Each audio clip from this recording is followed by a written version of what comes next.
अस्सलाम वालेकुम नाजरीन, बदलता पाकिस्तान के साथ मैं हूं इश्तियाक गोंदल। हम देखते हैं कि जिस तरीके से हिंदुस्तान की तरफ से ऑपरेशन संदूर का आगाज़ किया गया था, उसके बाद हिंदुस्तान ने बड़े बड़े बयानात दिए, लेकिन जो हकीकत थी वो हिंदुस्तान के लिए इंतहाई शर्मनाक निकली। इसी तरीके से हम देखते हैं कि हिंदुस्तान का ऑपरेशन संदूर एक ऐसा ऑपरेशन जिसे भारतीय हुकूमत ने इब्तदा में अपनी बड़ी अस्करी कामयाबी करार दिया, लेकिन वक्त गुजरने के साथ साथ उसकी हकीकत खुद नई दिल्ली के ईवानों से सामने आने लगी। नाजरीन, ऑपरेशन संदूर जिस ऑपरेशन को सियासी कामयाबी के तौर पर पेश किया गया, वो अब नरेंद्र मोदी की हुकूमत के लिए सबसे बड़ा सियासी इम्तिहान बनता जा रहा है। इसी हवाले से ज़राए के मुताबिक हिंदुस्तान ने तकरीबन 400 दिन बाद पहली मरतबा ऑपरेशन संदूर में अपने फ़ौजी एहलकारों की हिलाकत को तस्लीम किया। इस एतराफ़ ने न सिर्फ हुकूमत के साबका बयानात पर सवालिया निशान लगा दिया, बल्कि अपोजिशन, साबिक फ़ौजी अफसरान और दिफाई तज्ज़ियाकारों को भी शदीद रद्द-ए-अमल देने का मौका फराहम किया। इस हवाले से नाकदीन का कहना है कि अगर फ़ौजी जानों का नुकसान पहले ही तस्लीम कर लिया जाता तो शायद हलाक एहलकारों के अहल खाना को बरवक्त इंसाफ और इज़्ज़त मिलती। यकीनन ये एक हकीकत है कि पहलगाम फॉल्स फ्लैग वाक़े की आड़ में शुरू किया गया ऑपरेशन संदूर दरअसल मोदी हुकूमत की गिरती हुई सियासी मकबूलियत को सहारा देने की कोशिश था, मगर ये हिकमत अमली कामयाब ना हो सकी। अब वही ऑपरेशन हुकूमत के लिए सवालात का तूफ़ान बन चुका है। इसी हवाले से भारतीय जरीदे द हिंदू के मुताबिक वज़ीर दिफा राजनाथ सिंह ने ऑपरेशन संदूर की हकीकत और फ़ौजी हलाकतों की तफसीलात 13 माह तक अवाम से पोशीदा रखी, जिस पर अब शदीद तनकीद की जा रही है। नाकदीन का कहना है कि फ़ौजियों की कुर्बानियों को छुपाना सिर्फ मालूमात रोकना नहीं, बल्कि उनके अहल खाना और पूरी कौम के इत्तमाद को ठेस पहुँचाना भी है। एक कांग्रेस रहनुमा ने राजनाथ सिंह को शदीद तनकीद का निशाना बनाते हुए कहा कि फ़ौजी जवानों की हलाकत पर झूठ बोलकर उनकी कुर्बानियों का सरेआम मजाक उड़ाया गया और हुकूमत ने सच छुपाने की कोशिश की।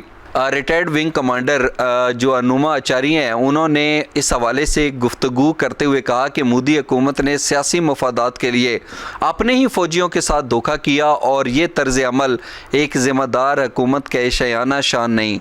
साबिक भारतीय फ़ौजी अफसर कर्नल रोहित चौधरी की बात की जाए तो इस तमाम तर सूरत हाल के हवाले से बात करते हुए उन्होंने कहा कि मोदी की हिंदुत्वा सियासत फ़ौज को कौमी सलामती के इदारे की बजाय इंतखाबी मुहिम का ज़रिया बनाती रही है, जहां फ़ौजी की कुर्बानियों को सियासी फ़ायदे के लिए इस्तेमाल किया जाता है। और भारतीय अपोजिशन ने भी मोदी हुकूमत से मुतालबा किया कि वो कौम से माफ़ी मांगे और झूठ पर मबनी पॉलिसियों की ज़िम्मेदारी कबूल करते हुए इक़्तिदार छोड़ दे। तज्ज़ियाकारों का कहना है कि ऑपरेशन संदूर में फ़ौजी हलाकतों को 400 दिन तक छुपाना किसी अस्करी कामयाबी की इलामत नहीं, बल्कि ये इस बात का इतराफ़ है कि हुकूमत सच का सामना करने से गुरेज़ा रही। यही वजह है कि आज सवाल सिर्फ ऑपरेशन पर नहीं, बल्कि हुकूमती शफाफियत, जवाबदेही और फ़ौजी वक़ार पर भी उठ रहे हैं। इस हवाले से ज़रा ये एक अहम वीडियो क्लिप देखें और ख़ुद अंदाज़ा करें कि हिंदुस्तान के वज़ीर दिफा राजनाथ सिंह की बात करें या फिर हिंदुस्तान के वज़ीर आज़म नरेंद्र मोदी की या फिर मोदी सरकार की, इनके इक़दामात, इनकी पॉलिसियाँ, इनकी सोच किस कदर शर्मनाक और काबिल तनकीद है। ज़रा ये वीडियो क्लिप देखें। बीजेपी के लोग तालियां बजा रहे थे, बेंचेस को थंप कर रहे थे और अमित शाह जी उसके ऊपर हंस रहे थे।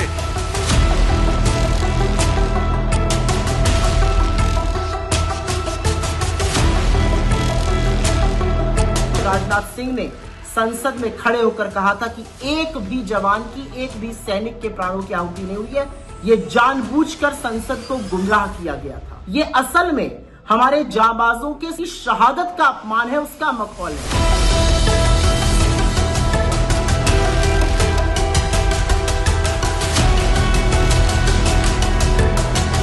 ऐसे रक्षा मंत्री के पास अगर जमीर बाकी है तो उन्हें अपने जमीर का इस्तेमाल करते हुए इस्तीफा देना चाहिए।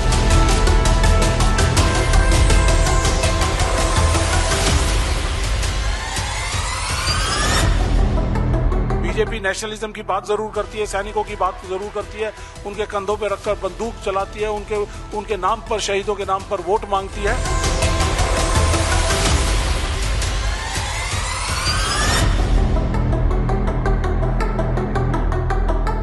Votes were asked on their names, on people who martyred, who died for our country. And when it was not politically convenient, we don't even mention them. नाजरीन, ऑपरेशन संदूर के अंदर जो हिंदुस्तानी एहलकारों की हलाकत हुई और उसको जिस तरीके से छुपाया गया, उस हवाले से वीडियो क्लिप आपने देखा। यकीनी तौर के ऊपर जब पाकिस्तान और हिंदुस्तान की बात हो तो फिर जंगों की बात करें, कशीदगी की बात करें, तनाव की बात करें या इख्तलाफात की बात करें तो इनकी एक लंबी चौड़ी तारीख है। और जब भी पाकिस्तान और हिंदुस्तान के दरमियान जो है वो इख्तलाफात बढ़े या कशीदगी ने जन्म लिया तो फिर अमूमन जो है वो बैकडोर मुज़ाकरात किए जाते थे। लेकिन अब एक नई जो सोच है हिंदुस्तान के अंदर उभर कर सामने आई है। अब अगर कोई बैकडोर मुज़ाकरात की बात करता है तो उसके ऊपर लेबल लगा दिया जाता है कि ये पाकिस्तान नवाज है, ये पाकिस्तान का हामी है। तो यकीनी तौर के ऊपर इस माइंड सेट के साथ बैकडोर मुज़ाकरात कैसे कामयाब हो सकते हैं। और ये एक हकीकत है कि पाकिस्तान और हिंदुस्तान के दरमियान बैकडोर मुज़ाकरात की अपनी एक अहमियत है जिसको नज़रअंदाज नहीं किया जा सकता। पाकिस्तान और भारत के दरमियान बैकडोर मुज़ाकरात इसलिए भी ज़रूरी हैं कि दोनों एटमी ताकतों के दरमियान कशीदगी कम हो, गलत फहमियाँ दूर हों, एतमाद बहाल हो और तनाज़ात को जंग की बजाय सफारतकारी के ज़रिए हल कराने का रास्ता निकाला जाए। ताहम इन मुज़ाकरात की कामयाबी का इन्हिसार दोनों ममालिक ख़ुसूसन हिंदुस्तान की सियासी क़यादत के तर्ज़ अमल और माहौल पर है। और इस हवाले से एक नई कोशिश भी सामने आई है और ये जो नई कोशिश सामने आई है इसमें पाकिस्तान और हिंदुस्तान के दरमियान अमन और मुज़ाकरात की हमायत में सामने आने वाली मुश्तरका अपील ने भारत में एक नई सियासी बहस छेड़ दी है। भारतीय मीडिया रिपोर्ट्स और सियासी मुबस्सरीन के मुताबिक अमन की हमायत करने वाली मुमताज़ भारतीय, कश्मीरी और पाकिस्तानी शख्सियात को बीजेपी और शिद्दत पसंद हल्के हैं जो हिंदुस्तान के, उनकी जानब से शदीद तनकीद का निशाना बनाया गया, उनकी किरदार कुशी की गई और उनके ऊपर पाकिस्तान नवाज का लेबल भी लगाया गया। यकीनी तौर के ऊपर जब ये सूरत हाल होगी तो फिर एक सवाल जन्म लेता है कि क्या भारत में अब पाकिस्तान से मुज़ाकरात की बात करना भी सियासी जुर्म बनता जा रहा है। भारतीय मीडिया रिपोर्ट्स के मुताबिक 117 भारतीय और पाकिस्तानी शख्सियात की जानब से जारी किए गए एक खुले ख़त में पाकिस्तान और हिंदुस्तान के दरमियान मुज़ाकरात, सफारती रवाबित, फ़ज़ाई रास्तों, वीज़ा सहूलतों और अवामी रवाबित की बहाली पर जोर दिया गया। इस ख़त में मकबूजा कश्मीर और हिंदुस्तान की कई नुमाया शख्सियात ने भी भारतीय वज़ीर-ए-आज़म नरेंद्र मोदी से पाकिस्तान के साथ राब्ते बहाल करने की अपील की।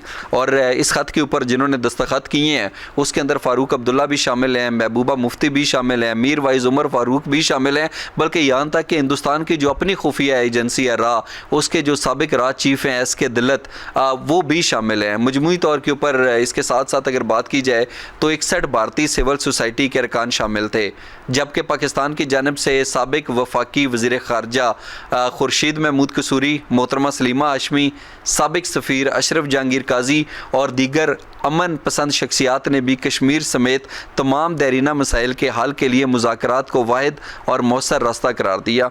रिपोर्ट्स के मुताबिक ये मुश्तरका अपील भारतीय इदारे centre for piece and progress की काविश थी। ताहम बीजेपी और इससे वाबस्ता जो शिद्दत पसंद हल्के थे या तंजीमें थीं, उन्होंने ये जो एक काबिल तहसीन कदम था इसके ऊपर सख्त तनकीद की। इस कदम को उन्होंने सख्त तनकीद का निशाना बनाया और भारतीय मीडिया के मुताबिक गोदी मीडिया ने अमन की अपील थी उसमें पेश किए गए जो नुकात थे और उस पर बात करने की बजाय दस्तखत करने वाली जो शख्सियात थी उनकी किरदार कुशी को अपनी मुहिम का महवर बना लिया। जबकि अमन की बात करने वालों को दहशतगर्द भी कहा गया, पाकिस्तानी टाउट भी कहा गया, मुल्क दुश्मन और अमन की आशा जैसे तानों से नवाजा गया। इस हवाले से सियासी मुबस्सरीन जो हैं वो भी बातचीत करते हुए नज़र आते हैं और उनका ये कहना है कि मखसूस भारतीय टीवी चैनल्स ने बीजेपी की सरपरस्ती में अमन पसंद भारतीयों और कश्मीरी रहनुमाओं के ख़िलाफ़ मुनज़्ज़म मुहिम चलाई। मुख्तलिफ तज्ज़ियाकारों के मुताबिक भारत में इख्तलाफ़ राय पाकिस्तान के साथ मुज़ाकरात की हमायत और अमन की वकालत को तेज़ी से पाकिस्तान नवाजी से जोड़ा जा रहा है, जिसके बायस सफारती तल्लुकात, वीज़ा सहूलतों, फ़ज़ाई रास्तों और अवामी रवाबित की बहाली जैसे मामलात भी अब सियासी तनाज़े की शक्ल इख्तियार कर चुके हैं। और यकीनी तौर के ऊपर भारतीय हुकूमत जो है वो हर अमन पसंद आवाज़ को अपने लिए सियासी ख़तरा तस्वर करती है, जबकि अगर हम बीजेपी की बात करें तो उनकी सियासत का जो बड़ा इन्हिसार है वो डिपेंड इस चीज़ के ऊपर करता है कि पाकिस्तान मुखालिफ बयानियाँ अपनाएंगे तो हमारी बल्ले बल्ले हो जाएगी, वोट भी मिलेगी, सपोर्ट भी मिलेंगी। और यकीनी तौर के ऊपर ये वाला जो माइंड सेट है ये बड़ा नुकसानदेह है और ये वाली जो सूरत हाल है ये भारत के अंदर इख्तलाफ राय को महदूद कर रही है, बल्कि माशरे में नफ़रत को भी फ़रोग दे रही है। और यही वजह है कि बीजेपी अपनी सियासी बका के लिए पाकिस्तान दुश्मनी को एक मौसर सियासी हथियार के तौर पर इस्तेमाल करती दिखाई देती है, जो कि इंतहाई शर्मनाक है। इस हवाले से ज़रा एक वीडियो क्लिप देखें और बल्कि ये जो ख़त लिखा गया है, अगर आप इस ख़त के मुदर्जात पढ़ें तो आपको पता चल जाएगा कि हिंदुस्तान की तरफ से अगर कोई मुज़ाकरात की बातचीत करता है, मुज़ाकरात की बात करता है, या फिर वो कहते हैं कि बातचीत के ज़रिए मसले कश्मीर तक के जो बड़े इश्यूज़ हैं उनको हल किया जा सकता है, तो उनके ऊपर किस तरीके से पाकिस्तानी होने का लेबल लगाया जाता है।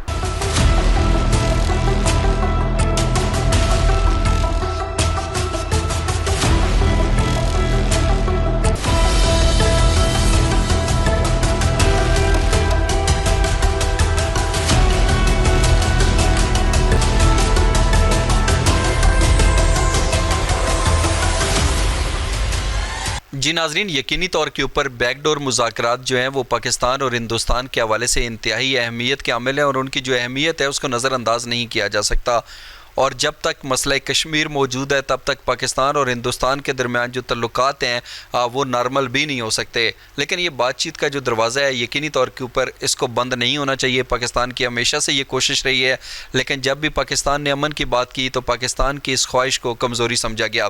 और आज जब हिंदुस्तान के अंदर रहने वाले कुछ लोग बैकडोर मुज़ाकरात की बात कर रहे हैं तो उसके ऊपर भी पाकिस्तान नवाज़ का जिस तरीके से लेबल लगाया जा रहा है यकीनी तौर के ऊपर वो काबिल अफसोस है। नाज़रीन, अभी हम बात करेंगे खित्ते में तेज़ी से बदलती सफारती सूरत हाल की कि क्या पाकिस्तान की मुतवाज़न सफारतकारी ने दुनिया को एक बड़े तसादम से बचाने में अहम किरदार अदा किया। ईरान के साबिक रहबर आला सैयद अली ख़ामनेई की तदफीन में आलमी रहनुमाओं की गैर मामूली शिरकत, पाकिस्तान की आला सिविल व अस्करी क़यादत और फील्ड मार्शल सैयद आसिम मुनीर की तेहरान आमद आखिर किस नए इलाकाई मंजरनामे की निशानदेही कर रही है। सवाल ये भी पैदा होता है कि क्या पाकिस्तान और ईरान के दरमियान ताल्लुकात एक नए दौर में दाखिल हो रहे हैं। क्या ईरान मुस्तकबिल में एक बड़ा माशी मरकज़ बन सकता है और क्या बांग्लादेश, श्रीलंका, नेपाल, भूटान और ईरान के तनाज़र में भारत की इलाकाई पॉलिसियों पर नए सवालात उठ रहे हैं। इन तमाम अहम मौज़ूआत पर गुफ्तगू के लिए हमारे साथ मौजूद हैं मारूफ दिफाई तज्ज़ियाकार commodore retired Syed Wajiul Hasan. Sir, बहुत शुक्रिया आपका। सर, सबसे पहले ये बताइएगा कि पाकिस्तान की जो आला सिविल और अस्करी क़यादत है वो इस वक्त ईरान के साबिक रहबर आला आयतुल्लाह अली ख़ामनेई के जनाजे में शिरकत के लिए ईरान पहुँची है। इस सूरत हाल पर आपका क्या तज्ज़िया है, क्या रद्द-ए-अमल है और क्या हम कह सकते हैं कि पाकिस्तान और ईरान के दरमियान नए तल्लुकात का आगाज़ या नए तल्लुकात की इब्तिदा नज़र आ रही है? बहुत शुक्रिया आपका मुझे इनवाइट करने के लिए। देखें, ईरान हमारा हमसाया पड़ोसी मुल्क है, हमारे उसके साथ बरादराना ताल्लुकात हैं। कुछ अर्से जारी बात है, बरादराना ताल्लुकात में हमसायों में कभी मुश्किल हो जाती है और पाकिस्तान के ताल्लुकात नए सिरे से तो उसी वक्त से इस्तवार हो गए थे जब से ये मामला स्टार्ट हुआ था, फरवरी से, और या उससे पहले से। अच्छा, और ये अभी जो सिचुएशन है, ये जो फ्यूनरल है या जो पूरा मामला ईरान में चल रहा है, इधर प्रेजेंस जो है पाकिस्तानी आला सिविल और अस्करी क़यादत की, ये एक तो बड़ा क्लियर अपॉर्चुनिटी देगी। बिकॉज जब से ये MOU साइन हुआ है, तकरीबन 16-17 दिन हो गए, तब से ये आप इसको समझ लें कि ये वेंटिलेटर के ऊपर है, इसको बहुत इसकी क्यूरेशन रिक्वायर्ड है। और परहैप्स ये एक मौका होगा दोबारा से दोनों नेगोशिएटर्स के पास के इस मामले को एक साइड को समझ सकें और उसको कंसर्न्स भी हाईलाइट कर सकें। तो आई एम श्योर कि ये इस मामले में ये डिस्कशन ज़रूर हो रही होगी। एक और मैं इसकी बात और वाज़ेह करता चलूँ कि मेरे ख्याल में ये एक बहुत बड़ा पावर गेम प्ले है मेरा ख्याल है ईरान की तरफ से, जो ये नेगोशिएशन में जो एक साइड के ऊपर उनकी जो लोकल डोमेस्टिक पॉपुलेशन थी या कुछ मरहलों के ऊपर कुछ लोग ऐसे थे जिनको ये फील हो रहा था कि ईरान ने इस नेगोशिएशन में थोड़ा सा वीक स्टांस अपनाया है, इनके पास ये मौका होगा ईरानियन पॉलिटिकल लीडरशिप के पास कि वो दोबारा से रीअश्योर करा सकें अपनी कौम को और ममालिक को कि वो एक कौम के ऊपर मुत्तहिद हैं।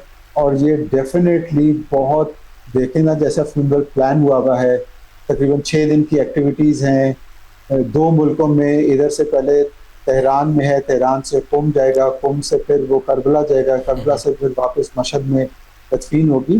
तो ये एक बहुत बड़ा इवेंट होगा और इससे नैरेटिव स्ट्रॉन्ग बनेगा ईरान का। उनकी जो एक हमेशा से बात रही है कि वो कुर्बानियां दे के आगे बढ़ते चले आए हैं, ये उनके सही स्टांस है उसको फर्दर स्ट्रॉन्ग करेगा। सही। और साइड बाय साइड जो यूएस में उनकी 250 साल हो गए हैं उनकी इंडिपेंडेंस डे को, जो कि 4 जुलाई यानी कल है, ये उसको भी थोड़ा सा काउंटर नैरेटिव प्रोड्यूस करेगा। बिकॉज दुनिया एक साइड के ऊपर दोनों एक्टिविटीज को देख के जज कर सकेगी कि क्या हो रहा है। बिकॉज अमेरिका में वर्ल्ड कप भी हो रहा है, उनका ये इंडिपेंडेंस डे भी है, तो आई थिंक बहुत इम्पोर्टेंट और बड़ा कैलकुलेटेड स्टेप है ईरान की तरफ से कि वो इतना बड़ा एक डिस्प्ले कर रहे हैं। ऑब्वियसली इसमें चाइनीज भी और रशियन डेलीगेशन भी स्टेट लेवल की हायर रिप्रेजेंटेशन होगी,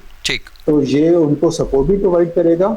और ऑन दी अदर साइड जो बाकी ममालिक हैं रीजन के, उनका जो डेलीगेशन है वो भी इंडिकेट करेगा कि मामलात किस नहज के ऊपर आगे जाएंगे। सर, अभी आपने वेंटिलेटर का लफ्ज़ इस्तेमाल किया। हम देखते हैं कि जब इस्लामाबाद टॉक्स का जिक्र करें या जब वहाँ पे स्विट्ज़रलैंड के अंदर वो उसके ऊपर दस्तखत हो रहे थे, ये बाकी सारी चीज़ें हुई, तो उसके बाद वक्तन फ़वक्तन मुख्तलिफ़ किस्म की ख़बरें आती थी। एक तरफ तो मुज़ाकरात की कामयाबी का जश्न मनाया जाता था, खुशी का मौका होता था, लेकिन साथ ही पता चलता था कि फिर दोनों ममालिक के दरमियान जो है वो तनाव या कशीदगी में इजाफा हो गया। तो आप कह सकते हैं या आप समझते हैं कि अभी इस हवाले से इसकी कामयाबी के बारे में कुछ नहीं कहा जा सकता, जब तक कि ये मामलात 100% हल नहीं होते, तब तक ये ईरान और अमेरिका के दरमियान जो मुज़ाकराती अमल है ये गैर यकीनी सूरत हाल से दो चार रहेगा। अभी तक अभी इस कामयाबी का जश्न नहीं मनाया जा सकता। जी, मैं ये समझता हूँ कि किसी भी चीज़ का जब तक वो फिनिश लाइन कंप्लीट ना हो जाए, उसका पहले से कंक्लूडिंग स्टेप या फिर जंपिंग टू कंक्लूजन नहीं होनी चाहिए।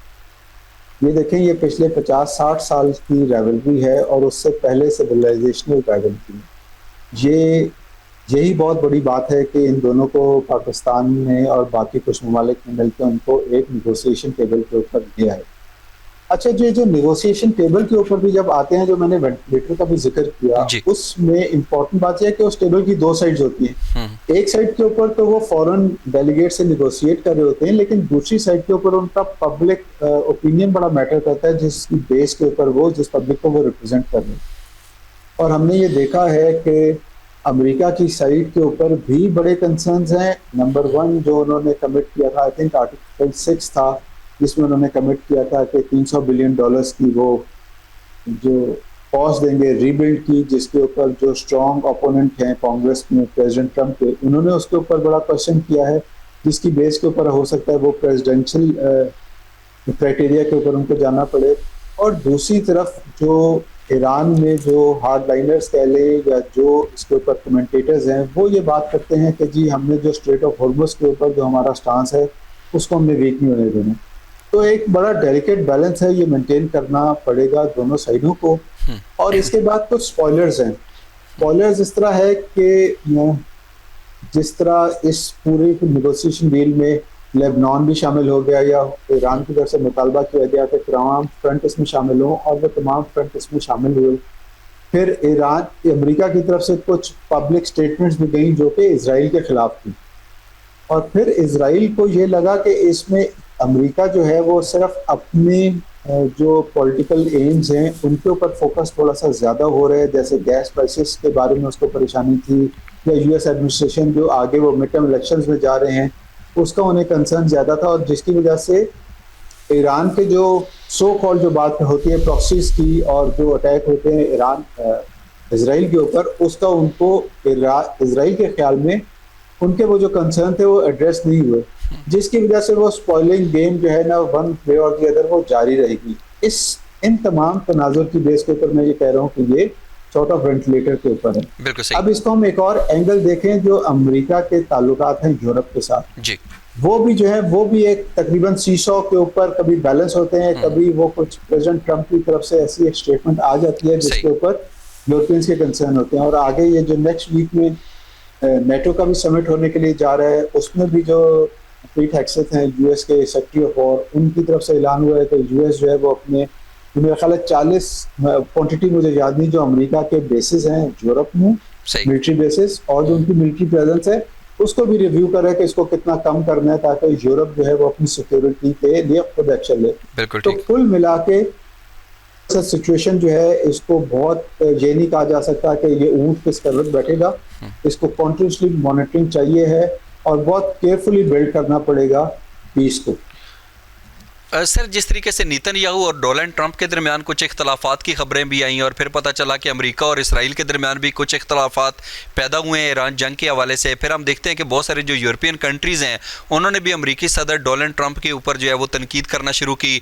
फिर कहा जाता है कि इस जंग के अंदर पाकिस्तान की वजह से अमेरिकी सदर डोनाल्ड ट्रंप को एक फेस सेविंग मिली।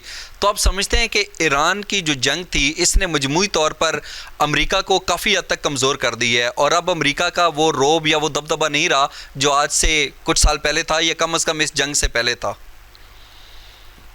देखिए, इसको मैं ऐसे समझता हूँ कि पावर अगर इस्तेमाल हो जाए तो ऑटोमेटिकली उसकी जो एफिकेसी है वो कम हो जाती है। सही। मिलिट्री पावर का जो डर है, जो डेटरेंस है, वो बड़ा अहम किरदार अदा करती है जो उसके मकसद होते हैं उसको अचीव करने में। क्योंकि एक दफ़ा जब जंग स्टार्ट हो जाती है तो वो जो खौफ होता है या जो रोब सा होता है कि पावर आएगी तो पता नहीं क्या हो जाएगा, वो एक्सपोज हो गया। और इससे मैं ये समझता हूँ कि जो काफ़ी अरसे से लोग बात ये चल ही रही थी कि अमेरिका की जो मिलिट्री कैपेबिलिटी है वो लिटोरल्स में या ये वाली जो जंग थी इसके लिए उसके पास जो हथियार थे वो नामुनासिब थे। अमेरिका जो है वो एक बड़े खुले समंदर में जंग या फिर एक खुले मुकाम के ऊपर तो जंग बहुत अच्छे तरीके से लड़ सकता है, लेकिन जो ये क्लोज विसिनिटी की जंग थी जिसमें ये स्ट्रेट्स थी, इसमें ये बड़ा साबित हुआ कि अमेरिका जो है, जैसे न्यूयॉर्क टाइम्स ने भी जिक्र किया कि वो इजराइल की बातों में आके उन्होंने पहले कमिट कर दिया और अब उनको यकीनन ये सोच आ रही होगी कि अगर वो ये ना करते तो शायद बेहतर होता। बिल्कुल सही। सर, ईरानी, मैं सिर्फ मिलिट्री एस्पेक्ट से बात, बिल्कुल ठीक। सर, ईरानी वज़ारत ख़ारजा के मुताबिक बताया गया कि तकरीबन 100 ममालिक के जो आला सतही वफूद हैं, ये अहम शख्सियात हैं, वो ये जो इनके रबरे आला थे उनकी जो आखिरी रसूमात हैं, मजहबी रसूमात हैं, उसकी शिरकत के लिए ईरान पहुँचे हैं। तो आप समझते हैं कि जिस तरीके से दुनिया के मुख्तलिफ ममालिक की आला शख्सियात या वफूद या सरबराह ईरान की सरजमीन पर पहुँचे हैं, तो आने वाले वक़्त के अंदर जब अमेरिका की तरफ से पाबंदियों के अंदर नरमी आएगी तो ईरान दुनिया के मुख्तलिफ ममालिक के लिए एक बड़ा माशी मरकज़ बनकर सामने आ सकता है। ये मेरा ख्याल है कि ये बहुत जल्दी होगा, ये इस बात का तयन करना कि ईरान एक बहुत बड़ा माशी मरकज़ बन सकता है। जो अभी तक खबरें आ रही हैं इसमें पाकिस्तानी हैं और फिर जारी बात है कतर के लोग हैं, इसके बाद हिंदुस्तान के भी हैं, अफगानिस्तान के भी हैं, रशियन भी हैं, तुर्की भी। हिंदुस्तान के भी। अब आप ये देखें कि प्रेसिडेंट मोदी नहीं जा रहे जी, ऑल्दो उन्होंने कहा है कि वो इसलिए नहीं जा रहे क्योंकि उनका एक लॉन्ग पहले से प्लान शुदा दौरा था साउथ ईस्ट एशिया, ऑस्ट्रेलिया की तरफ और इंडोनेशिया की तरफ। लेकिन जैसे कि हम देखते चले आए हैं कि हिंदुस्तान की और ईरान की बड़ी अच्छे बामी ताल्लुकात थे और इंडिया जो है या हिंदुस्तान अपने आप को नेट सिक्योरिटी प्रोवाइडर कहलवाना पसंद करता है इस रीजन में जी। और ये उसकी अपनी, मैं ये ज़रूर साथ कहूँगा कि उसके काम ख्याली है। तो और जो इंडियन जो हैं वो अपने प्राइम मिनिस्टर मोदी को बहुत लार्जर देन लाइफ बना के पेश करते हैं और जैसे वो कहते हैं कि ये दुनिया के गुरु हैं, लेकिन उनकी इधर एब्सेंस जो है इस फ्यूनरल में डेफिनेटली जो है वो नोटिस की जाएगी और डेफिनेटली जो क्योंकि उनको खास एक इनविटेशन भी आया था ईरानियन प्रेसिडेंट की तरफ से, तो डेफिनेटली वो इसको निगेट करके अपने पहले से तयशुदा दौरे का बहाना बना के उधर जा रहे हैं, तो डेफिनेटली अपील तो होगा। ऑल्दो उसके ऊपर अब उनके मिनिस्टर ऑफ जो एक्सटर्नल अफेयर्स हैं वो भी इसमें तशरीफ नहीं ला रहे, तो डेफिनेटली उसको वो मेकअप करने की कोशिश करेंगे। लेकिन इस किस्म के आप जानती हैं कि हमारे जो सिविलाइजेशन है, जो हमारे कल्चर है, उसमें ऐसी बातें दिल में रह जाती हैं और जो मुख्तलिफ इफेक्ट क्रिएट करेंगी। बिल्कुल सही। सर, एक वक्त था जब पाकिस्तान के ऊपर लेबल लगाया जाता था और कहा जाता था कि पाकिस्तान सफारती सतह के ऊपर तनाई का शिकार है। अगर हम इसी खित्ते की बात करें तो 18 माह तक जो ईरान के अंदर चाबहार की बंदरगाह थी वो भारतीय खुफिया एजेंसी राज जो थी उसके ज़रिए इस्तेमाल रही। वहाँ पे उसी के लोग जो हैं अहम ओहदों के ऊपर तैनात भी रहे, बल्कि उसके जो इंतज़ामी मामला थे वो भी हिंदुस्तान के पास थे। शेख हसीना वाजिद की बात करें बांग्लादेश के अंदर तो नरेंद्र मोदी बांग्लादेश की सरजमीन पर जाकर बड़े फ़खरी अंदाज में अपने सीने पे हाथ रख के और हाथ मार के कहते थे कि हाँ हम ही थे वो जिन्होंने मुक्ति बानी बनाई। इसी तरीके से तामिल टाइगर्स को वो सपोर्ट करते रहे श्रीलंका के अंदर। तो आप समझते हैं कि ये अचानक से हिंदुस्तान की पॉलिसियाँ कैसे नाकाम होगी कि ईरान से भी उसको थोड़ा सा फासला इख्तियार करना पड़ा, बांग्लादेश के हालात भी तब्दील हो गए और श्रीलंका ने भी काफ़ी हद तक मुंह मोड़ लिया। अच्छा देखिए, मैं ये समझता हूँ कि इसमें झूठ के पाँव नहीं होती। सही। जो उनका मीडिया है वो बगैर फैक्ट के अपने आप को खुद से वो बहुत बड़ा समझते थे। अपनी फिल्म में उनका बहुत बड़ा रोल है इंडिया के मुताबिक, लेकिन जो फैक्ट्स ऑन ग्राउंड है वो पूरी दुनिया ने देखा कि वो फैक्ट्स ऑफ ग्राउंड बिल्कुल मुख्तलिफ हैं। और एक और बात बड़ी अहम है कि ये जो पिछले साल 2019 में जो इवेंट हुआ जिसमें अभिनंदन को वापस किया, जो मिलिट्री में बालाकोट वाला, और उसके बाद जो पिछले साल बुनियानो महसूस में और मार्के हक में पाकिस्तान ने तारीखी फतह हासिल की जी। इससे एक लोगों को रीअश्योर ये बात हुई कि भाई इंडिया जो बात करता है उसमें बहुत खोखलापन है, उसमें अंदर इतनी मीठ नहीं होता, जिसकी वजह से आहिस्ता आहिस्ता मामला जो हैं वो मुख्तलिफ रुख इख्तियार कर रहे हैं। और मैं एक और बात ये ज़रूर कहता चलूँ कि पाकिस्तान की आज से नहीं, ये पाकिस्तान की बहुत अरसे से एक ये बड़ी इम्पोर्टेंट हमारी स्ट्रेंथ है कि हम मुख्तलिफ लोगों को इंटरेक्ट करना, मुख्तलिफ पावर्स को इंटरेक्ट करना, उन्हें अपने पॉइंट ऑफ व्यू से आगाह करना और उनको एक मिडिल लाइन पे लेकर आना पाकिस्तान की ये खसूसियत है। ठीक है, आप आज की बात नहीं, आप आज से 30 साल 40 साल पहले बात कर लें तो जब चाइना जो है उसकी ओपनिंग हुई थी ये कैपिटलिस्ट वर्ल्ड में, और रिचर्ड निक्सन और फिर जो उनके साथ हेनरी किसिंजर थे उनका दौरा उधर हुआ, तो वो पाकिस्तान की मदद में मिलने था। तो पाकिस्तान जो है वो तो हमेशा से एज ए ब्रिज का किरदार अदा करते चले आ रहे हैं। इसी तरह अभी ये ईरान में आप देख लें, उससे पहले आप अफगानिस्तान में जो फोर्सेस का इंखला हुआ था और उसमें कितनी तारीफ की गई थी पाकिस्तान की। तो ये इनकी सिर्फ बातें थी अमेरिकी मीडिया इंडियन मीडिया की, और जो उन्होंने मुख्तलिफ तरीके से, अगर आपको याद हो कि एक यूरोप में उनका पूरा एक सेल चल रहा था फेक न्यूज का जो कि अनफोल्ड हुआ, तो ये सारे सिलसिले में बात है। तो हमें इन ऐसी बातों से इतना कोई परेशान या घबराने की जरूरत नहीं है। बिल्कुल सही। सर अगर हम माजी की बात करें तो जिस तरीके से कुलभूषण यादव एक मिसाल है, जिस तरीके से वो बार बार ईरान की सरजमीन से पाकिस्तान में दाखिल होते थे, फिर ईरान की तरफ से पाकिस्तान के ऊपर इल्ज़ाम जैश-उल-अदल के हवाले से लगाया जाता था, और फिर पाकिस्तान की अगर हम बात करें तो उसके भी ईरान के साथ काफ़ी सारे तहफ़्फ़ुज़ात थे, क्रॉस द बॉर्डर कार्रवाइयाँ भी की, और जो बलोच लिबरेशन आर्मी है वो तो ईरान की सरजमीन के ऊपर उसके पास महफूज ठिकाने थे और वो वहाँ पर बैठ कर पाकिस्तान के ख़िलाफ़ कार्रवाइयाँ करती थी, जिसकी वजह से पाकिस्तान को फिर क्रॉस द बॉर्डर कार्रवाइयाँ करनी पड़ी। तो आप समझते हैं कि ईरान के साथ जो हमारे माजी के इख्तलाफात थे, अब जिस तरीके से सूरत हाल तब्दील हुई है तो ये तल्लुकात भी तब्दील हो गए, और अब दोनों ममालिक के दरमियान वो माजी वाली जो कशीदगी थी, तनाव था, ये इख्तलाफात थे, उसके अंदर बहुत ज़्यादा कमी आएगी। अच्छा देखिए, मैं ये समझता हूँ कि हमसाया ममालिक के दरमियान अक्सर औकात कशीदगी होने का चांस होता है। उनके बॉर्डर्स होते हैं, दोनों मुल्क की आपस में सॉवरेंटी होती है, और दोनों मुल्क को अगर उनको ऐसा लगे कि कोई और मुल्क दूसरे साथी के साथ मिल के एक हमारे खिलाफ प्लान कर रहा है, तो उसके ऊपर जारी बात है रिटेलिएशन भी होती है। उसके ऊपर फिर जैसे हमने देखा कि आई थिंक 3 साल गुजर गए हैं जब उनकी तरफ से हमारे ऊपर मिसाइल अटैक हुआ और पाकिस्तान आर्मी ने और हमारी फ़ज़ाइया ने मिल के एक मिलिट्री एक्शन हुआ, और उसके बाद से मामला जो है वो बहुत बेहतर सूरत हाल है। तो ऐसे मामला हो जाते हैं, लेकिन उसके बाद से जैसे अभी मामला चलना स्टार्ट हुए हैं और जैसे पाकिस्तान ने नेगोशिएशन का किरदार अदा किया और पाकिस्तान में जैसे मामला को लेकर आगे चला, तो जाहिर बात है कौमों की तारीख में ऐसी चीज़ें आती हैं, लेकिन मूविंग फॉरवर्ड जो है उन चीज़ों से सबक सीखना और उनको लेके आगे चलने में ही कामयाबी है। तो मेरा ख्याल ये है कि पाकिस्तान के ताल्लुकात ईरान के साथ मैं उम्मीद ये करता हूँ और ख्वाहिश भी ये करता हूँ कि पाकिस्तान के ताल्लुकात अपने हमसाया मुल्क के साथ बहुत बेहतर होते जाएंगे, क्योंकि हम अपने दोस्त चेंज कर सकते हैं, हमसाये चेंज तो नहीं होंगे। हमसाये तो हमेशा वही है, ईरान है, और ईरान के साथ हमारे बहुत करीबी ताल्लुकात रहे हैं।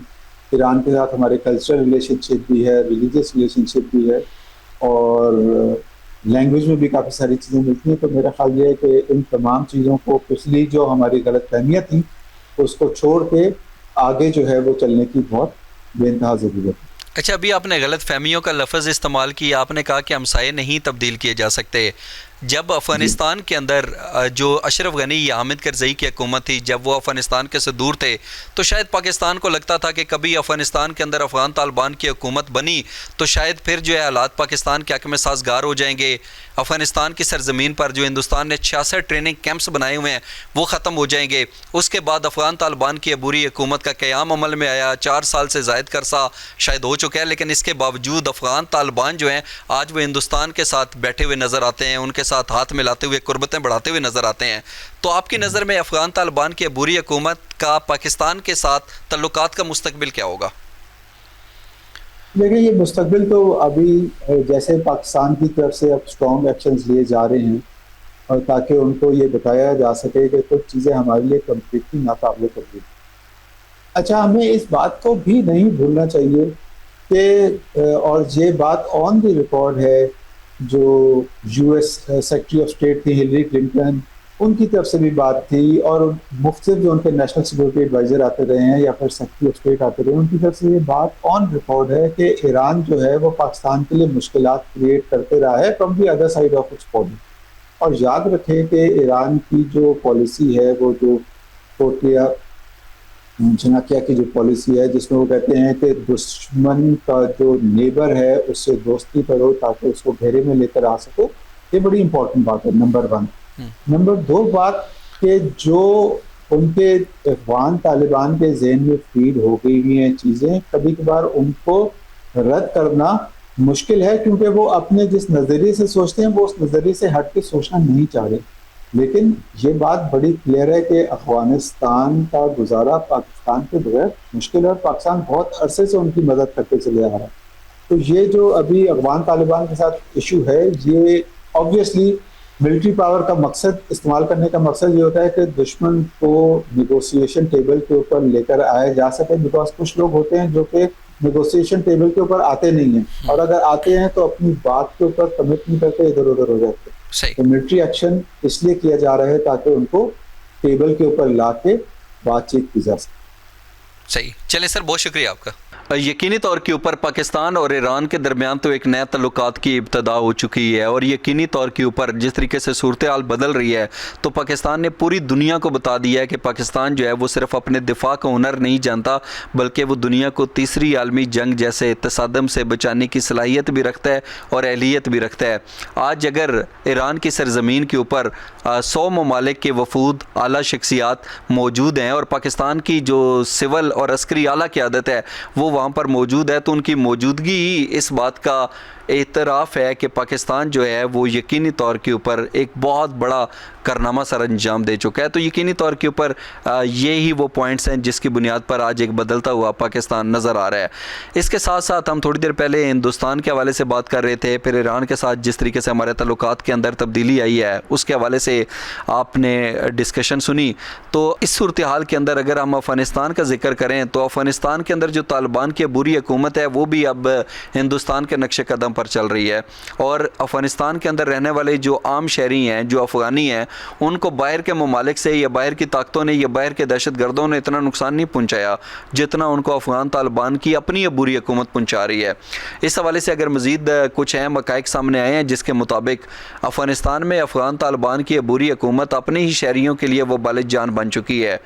एक ऐसा मुल्क जो दहाइयों से जंग, तबाही और खूनरेज़ी का शिकार है, आज भी वहाँ के मासूम शहरी ख़ुसूसन बच्चे मौत के साए में ज़िंदगी गुजारने पर मजबूर हैं। हर कदम पर बिछाई गई बारूदी सुरंगें मासूम जानों को निगल रही हैं, मगर उनकी ज़िंदगियों को महफूज बनाने के लिए मौसर इक़दामात किसी जगह के ऊपर दिखाई नहीं देते। इसी हवाले से अक़वाम मुत्तहिदा के दफ्तर बराए राब्ताकारी इंसानी अमूर की ताज़ा रिपोर्ट ने अफ़गानिस्तान की अलमनाक सूरत हाल एक बार फिर दुनिया के सामने रख दी है। और ये जिस रिपोर्ट का मैं जिक्र कर रहा हूँ, इस काबिल तशवीश रिपोर्ट के मुताबिक इस रिपोर्ट में लिखा गया है कि अफ़गानिस्तान में हर माह औसतन 50 अफराद बारूदी सुरंगों या धमाका खेज़ मवाद का शिकार होकर या तो हलाक हो जाते हैं या फिर ज़ख्मी हो जाते हैं। और इस रिपोर्ट का सबसे अफसोसनाक पहलू ये है कि इन मुतासरीन में तकरीबन 80% मासूम बचे हैं, जबकि सिर्फ जनवरी से मई तक 175 अफराद के हलाक या ज़ख्मी होने की इतलात मौसूल हुई, जिनमें 75% बच्चे शामिल थे। अक़वाम मुत्तहिदा के मुताबिक अफ़गानिस्तान बारूदी सुरंगों से होने वाली हलाकतों और ज़ख्मियों के एतबार से दुनिया का तीसरा सबसे ज़्यादा मुतासरा मुल्क है, जबकि तकरीबन 30 लाख अफ़गान ऐसे इलाकों में रहते हैं जो बारूदी मवाद से मुतासरा ज़मीन के सिर्फ़ 1 किलोमीटर के फासले पर वाक़ हैं। इस हवाले से माहिरीन का कहना है कि तालिबान रजीम की तरजीहात में शहरियों का तहफ़्फ़ुज़ नुमायाँ दिखाई नहीं देता, मतलब उनकी तरजीहात में नहीं है कि हमने अपने शहरियों का जो है वो दिफा करना है या उनको तहफ़्फ़ुज़ फराहम करना है। जबकि बारूदी सुरंगों की बरवक्त सफाई में नाकामी भी इंतज़ामी कमज़ोरी है और गैर संजीदगी जो है उसका एक मुँह बोलता सबूत भी है। और इस गफलत की सबसे भारी कीमत वो मासूम बच्चे अदा कर रहे हैं जो खेलते खेलते ज़िंदगी से हाथ धो बैठते हैं या फिर हमेशा के लिए माजूरी का शिकार हो जाते हैं। तो इस सूरत हाल के अंदर सवाल ये है कि आखिर इन अफ़गान बच्चों का क्या कसूर है? क्या वो आज भी बारूदी सुरंगों के साए में ज़िंदगी गुजारने पर मजबूर हैं? और क्या तालिबान हुकूमत अपनी ज़िम्मेदारी पूरी करते हुए अफ़गान शहरियों को महफूज मुस्तकबिल फराहम कर सकेगी, या ये इंसानी अलमिया जो है वो यूं ही जारी रहेगा और ये मासूम बच्चे यूं ही अपनी जानों से हाथ धोते रहेंगे, या फिर आने वाली सारी ज़िंदगी जो है वो माजूरी की साए में गुजार देंगे? इस हवाले से ज़रा ये एक वीडियो क्लिप देखें और ख़ुद अंदाज़ा करें कि अफ़गान तालिबान की अबूरी हुकूमत के जो शर्मनाक इक़दाम हैं वो अब पूरी दुनिया के सामने किस तरह से वाज़े हो चुके हैं।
Afghanistan has the third highest casualty rates from unexploded ordnance globally, with 80% of the victims being children. And every month, around 50 people get killed or injured across the country from these incidents. Just a couple of weeks ago, in this very place I'm standing in this village, a shell exploded when a family was trying to collect scrap metal to feed themselves, and killed children as young as 5 years old and adults. And it also injured several more.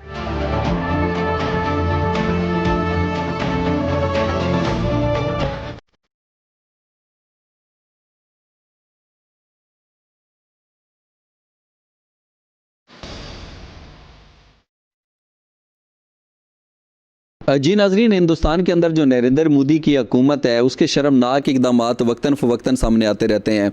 भारतीय हुकूमत ने बाबरी मस्जिद शहीद करके मस्जिद के इतराफ़ में 67.7 एकड़ अराजी पर कब्ज़ा करके एक राम मंदिर तामीर किया था, और आज वही राम मंदिर करप्शन का एक इबरतनाक मकाम बन चुका है। भारत में राम मंदिर फंड्स में मुबैना माली बेज़ाब्तगियों के इल्ज़ामात ने नई सियासी हलचल मचा दी।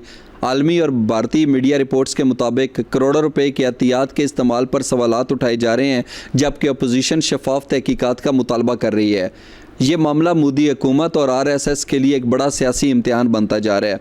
भारत में नरेंद्र मोदी के दौरे हुकूमत में एक के बाद एक ऐसे तनाज़ात और करप्शन के इल्ज़ामात सामने आ रहे हैं जिन्होंने न सिर्फ सियासी हलकों बल्कि मजहबी तबकों को भी हिला कर रख दी है। अब एक ऐसा मामला मंजरेआम पर आया है जिसने करोड़ों हिंदू अकीदतमंदों के जज्बात को झंझोड़ दिया है।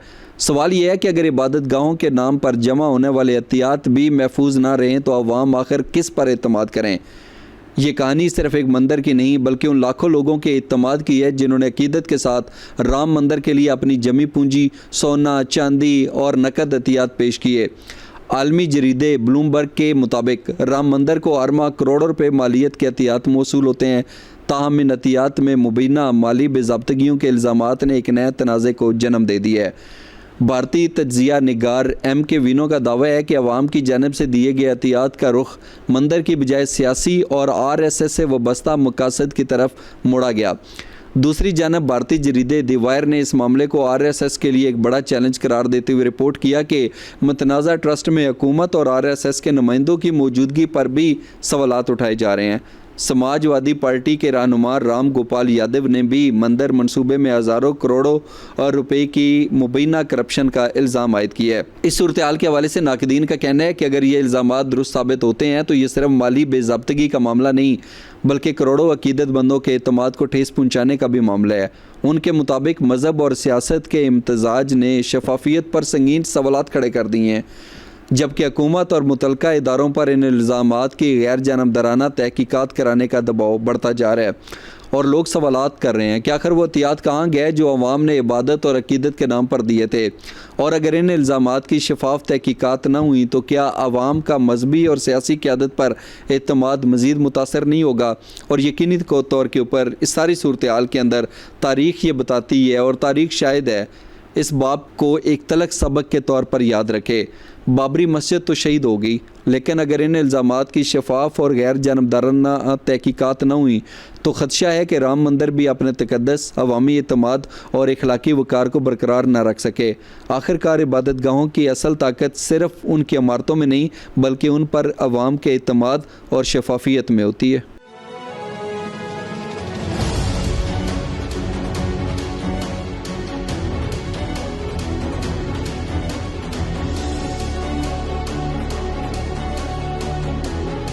So not just theft, it was the betrayal of faith itself. The Hindu asta of crores of devotees was allegedly treated like an ATM, anytime money machine.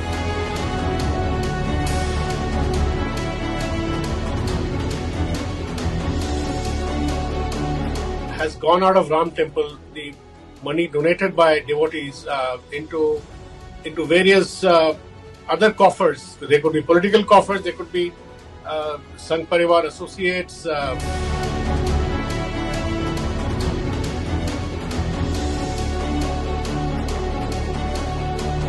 इसमें बड़े बड़े लोग शामिल हैं और कम से कम 20,000 करोड़ रुपए का घपला है। ये 8 लोगों की गिरफ्तारी या जिस तरह की पूछताछ की जा रही है, ये सब आंखों में धूल झोंकी जा रही है। छोटे छोटे प्यादों को पकड़ा जा रहा है और जो बड़े मगरमच्छ हैं उनको छोड़ दिया गया माल ठिकाने लगाने के लिए।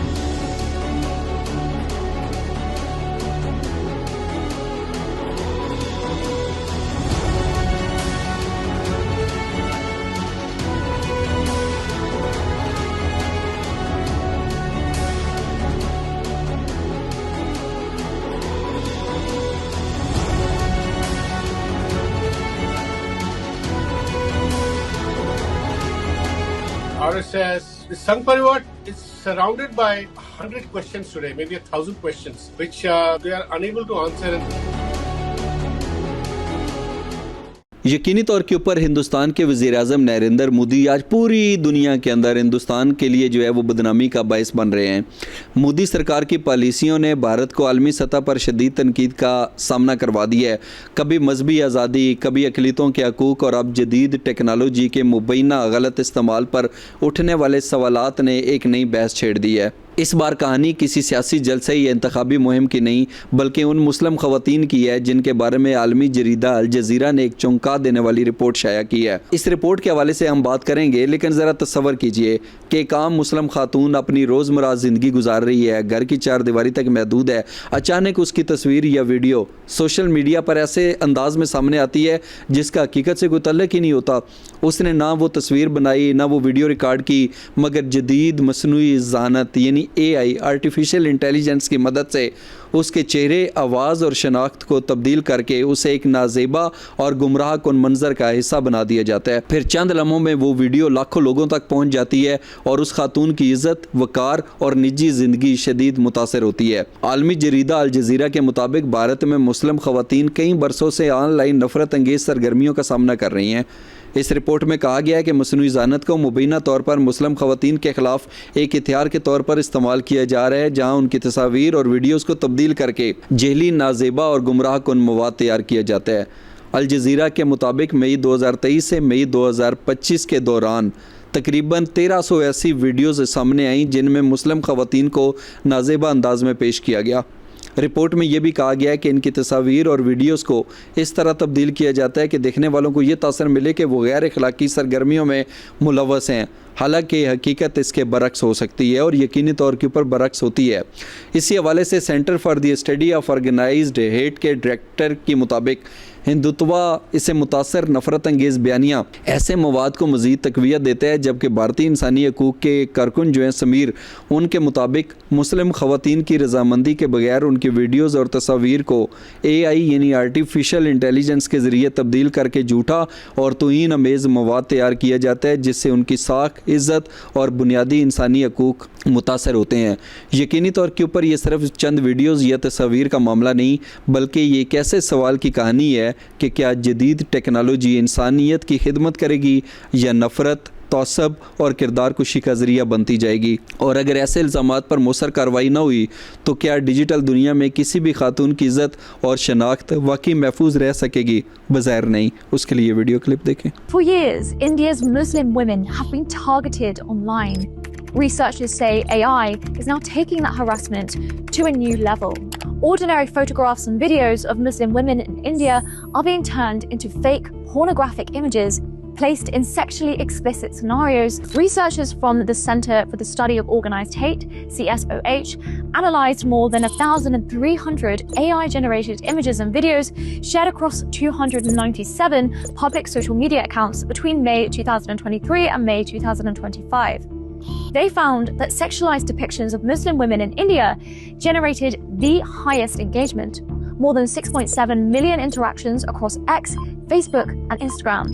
Muslim women in particular get targeted because it feeds into pre-existing narratives concerning the subjugation and the sexualization of Muslim women. This type of harm that we're seeing online being perpetrated against Muslim women fits into these much longer narratives against Muslim communities. For many Muslim women, the consequences go well beyond embarrassment. Some have lost jobs, had to withdraw from social media, or live in fear of further harassment. She was in a burqa, like in a public space. It was just standing, like just minding her own business, that kind of a thing. And she was recorded without consent, and that was blown out of proportion. It was portrayed as if she is engaging in sex work, like pretty viral on social media, right? And then she also started receiving like threatening messages. It isn't the first time Muslim women in India have been targeted online. In 2021 and 2022, the Sully Deals and Bully Buy apps auctioned dozens of Muslim women using doctored photographs. यकीनी तौर के ऊपर जिस तरीके से हिंदुस्तान के अंदर अक़लीतों के ऊपर मुज़ालिम ढाए जाते हैं और अभी जिस तरीके से वहाँ पे मसनूई ज़ानत यानी आर्टिफिशियल इंटेलिजेंस का मिसयूज़ किया जा रहा है, ये काबिल अफसोस भी है और काबिल तशवीश भी। और शायद यही वजह है कि नरेंद्र मोदी की इसी तरह की जो हुकूमती पॉलिसी हैं उनकी वजह से आज पूरी दुनिया के मुख्तलिफ ममालिक हिंदुस्तान के ऊपर तनकीद करते हुए नज़र आते हैं।